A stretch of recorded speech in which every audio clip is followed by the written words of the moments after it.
जय हिंद।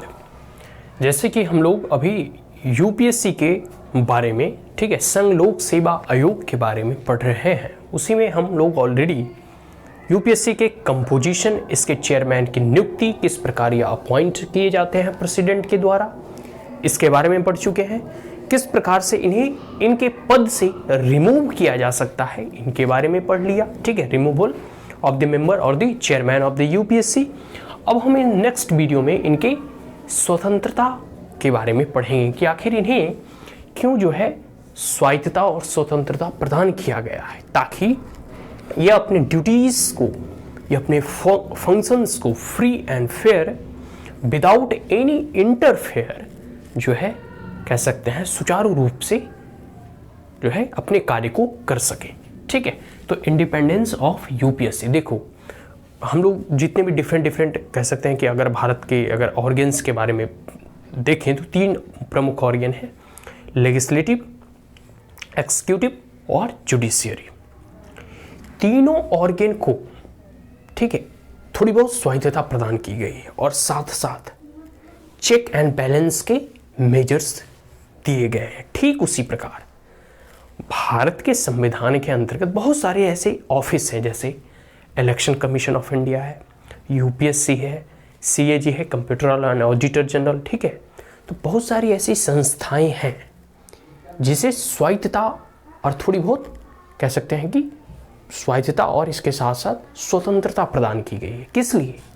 ताकि वह अपने कार्य को बिना किसी के हस्तक्षेप के, अब जैसे मान लो कोई सरकार है, सरकार अब यूपीएससी के आयोग के मेंबर को या फिर चेयरमैन को कहते हैं भाई ये हमारे रिश्तेदार हैं, इसको तुम, होता है नेता मंत्री फोन करते हैं, इसको तुम जो है एग्जाम में अंदर घुसा लो, बिना परीक्षा दिए पास, जैसे बिहार बोर्ड में होता है टॉप। ठीक है, तो ऐसे ही इन तमाम चीज़ों से बचने के लिए, अब मान लेते हैं कोई ऐसा मेंबर हो, मतलब स्ट्रिक्ट एकदम रूल को फॉलो करने वाला, आप बोलेगा कि नहीं भाई परीक्षा दो, पास करो, तब जो है आईएएस बनोगे, ऐसे नहीं बन पाओ। अब नेता वो धमकी दे रहे, मान ले अगर कि धमकी दे रहे कि चलो नहीं, तुमने हमारा बात नहीं माना, तुमको हम डिसमिस कर देते हैं, तुमको पद से हटा देते हैं, तुमको हम तुम्हारी सैलरी काट लेते हैं, तुम्हारे अलाउंसेस काट लेते हैं, तुम्हारे बंगला छीन लेते हैं। मतलब एक प्रकार से कह सकते हैं उसे डराने धमकाने का प्रयास किया जाता है इन विधियों के द्वारा, इन प्रोसीड्यूर्स के द्वारा। और इस डरावे और धमकावे से बचने के लिए जो है इन्हें स्वायत्तता प्रदान किया गया है, इन्हें कुछ प्रोटेक्शन दिया गया है, कुछ इन्हें एक प्रकार से सुरक्षा कवच प्रदान किया गया है, वह भी संविधान के संगत और संविधान के अनुसार। ठीक है, तो इसमें हम लोग 5 पॉइंट में पढ़ेंगे कि आखिर इन्हें क्या क्या स्वायत्तता और कह सकते हैं स्वतंत्रता प्रदान किया गया। सबसे पहला है कि chairman and member removed from office by the president. देखो हम लोग पढ़ते आ रहे थे कि president always act on the ad on advice of the prime minister और द काउंसिल ऑफ मिनिस्टर, लेकिन इनके यूपीएससी के जितने भी चेयरमैन होते हैं, ठीक है, और आयोग के जितने भी मेंबर होते हैं, ये तो रिमूव किए जाएंगे प्रेसिडेंट के द्वारा। जो रूल्स एंड रेगुलेशन हम ऑलरेडी प्रीवियस वीडियो में डिस्कस कर चुके हैं, ठीक है, चाहे मिसबिहेवियर हो या ऑफिस ऑफ प्रॉफिट हो का ग्राउंड हो, कोई भी, ठीक है, जो भी कारण से संविधान में बताया गया है कि इन कारणों की वजह से आयोग के मेंबर को और उनके चेयरमैन को उनके पद से बर्खास्त किया जा सकता है। लेकिन उनको पद से हटाने से पूर्व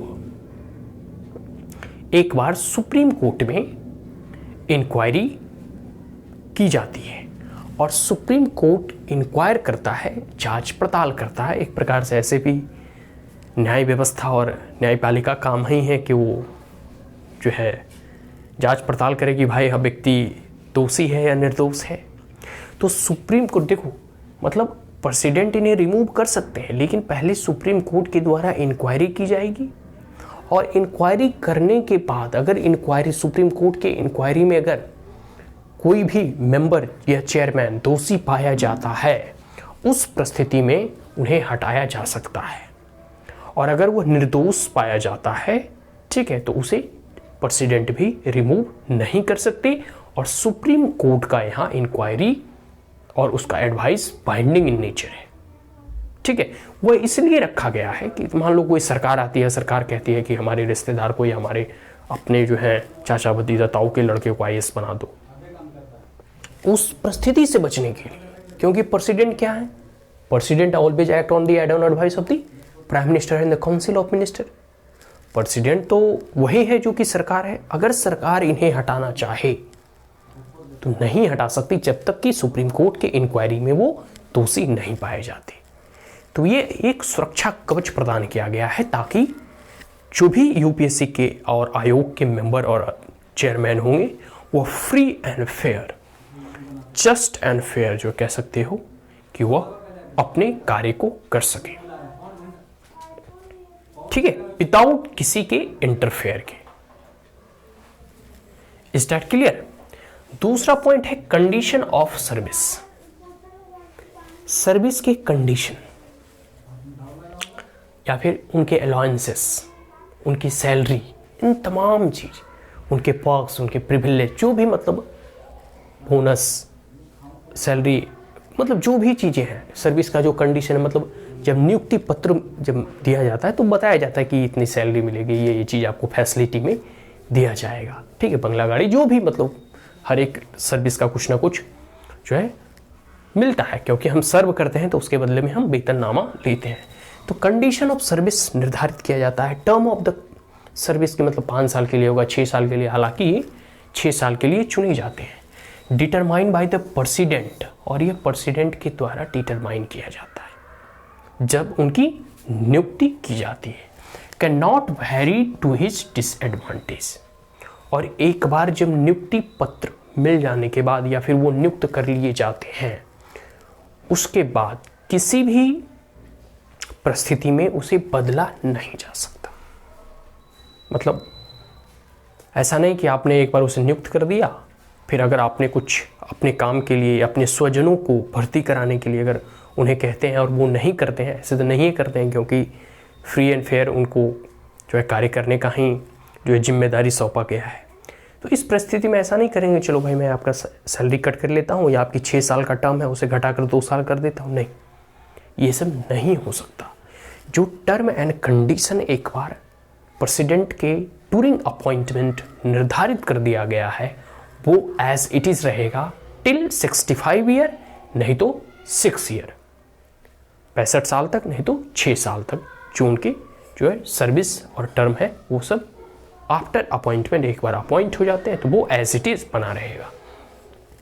दूसरा, इंटायर एक्सपेंसेस, और जो भी यूपीएससी ठीक है पूरी के पूरे सैलरी वगैरह में खर्च करती है, या फिर जो भी उनका बिल्डिंग है, स्टाफ जितने भी हैं, जिस प्रकार से उनका रिक्रूटमेंट लेना होता है, या जो भी आयोग के द्वारा खर्च वहन किया जाता है, ठीक है, जो भी एक्सपेंसेस एक्सपेंडिचर होते हैं, वो सब के सब कंसोलिडेटेड फंड ऑफ इंडिया से लिया जाता है। और इसे हर साल, जैसे पार्लियामेंट में बजट टेबल होता है, सरकार कुछ खर्च करती है तो उसके लिए जो है हर साल बजट पेश करती है, और उस बजट को सरकार जो है वोट के द्वारा पारित करवाती है।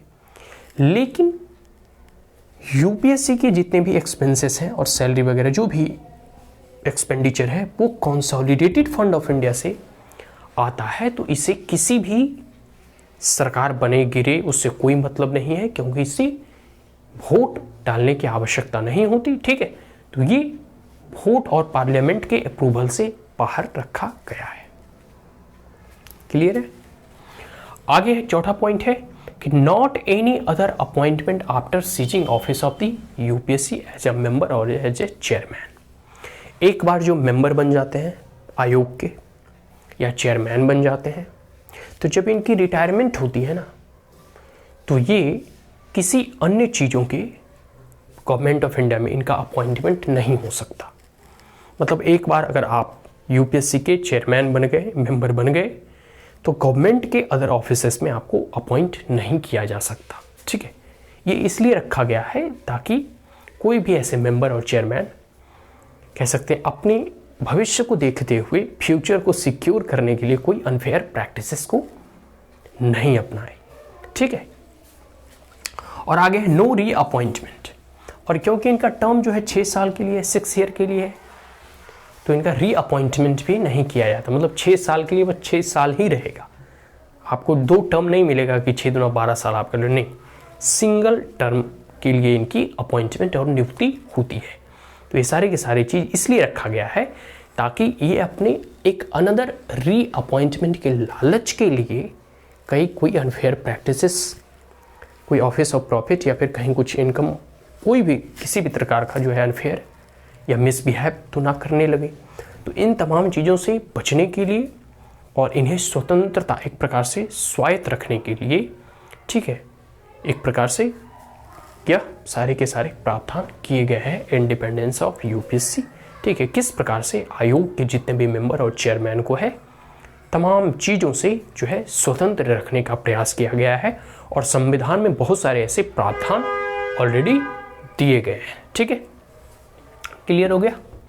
अब हम इसके फंक्शंस के बारे में जानेंगे, इनके रूल्स एंड रिस्पॉन्सिबिलिटी के बारे में जानेंगे। ठीक है, so that's all, thank you, and if you are the first time on my channel then like it, share it as well as subscribe it, also press the bell icon, and if there were any queries, comment, suggestion, advice, you may comment in the comment box. Thank you once again, have a great day.